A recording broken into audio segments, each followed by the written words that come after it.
আজকে আমরা চলে গিয়েছিলাম আমাদের ভেড়িতে মানে খেতে। আসসালামু আলাইকুম সবাইকে, welcome to channel my Karina Zaman. আজকে আমরা চলে গিয়েছিলাম আমাদের ভেড়িতে গিয়ে দেখি যে আমরা অল্প একটু জায়গায় যে সরিষাগুলো বুনেছিলাম, সরিষাগুলো একদমই নষ্ট হয়ে গিয়েছে।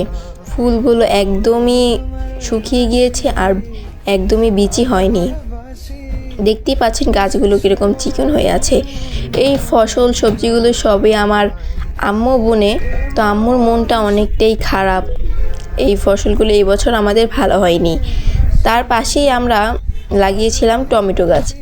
টমেটো গাছগুলো লাগাতে একটু দেরি হয়ে গেছে আর মাটিতে তেমন একটা জোর নেই, তার জন্য টমেটো গাছগুলো দেখছেন কীরকম ছোট হয়ে আছে। আর কয়েকটার মধ্যেই দুই একটা কলি বের হচ্ছে, মনে হচ্ছে কয়েকদিনের ভিতরেই ফুল বের হবে। আমি সেটা আপনাদের সাথে শেয়ার করব। তো আজকে এই পর্যন্তই, ভালো থাকবেন। আর আমার ভিডিও যদি আপনাদের কাছে ভালো লেগে থাকে তাহলে প্লিজ লাইক এবং সাবস্ক্রাইব করে দিবেন।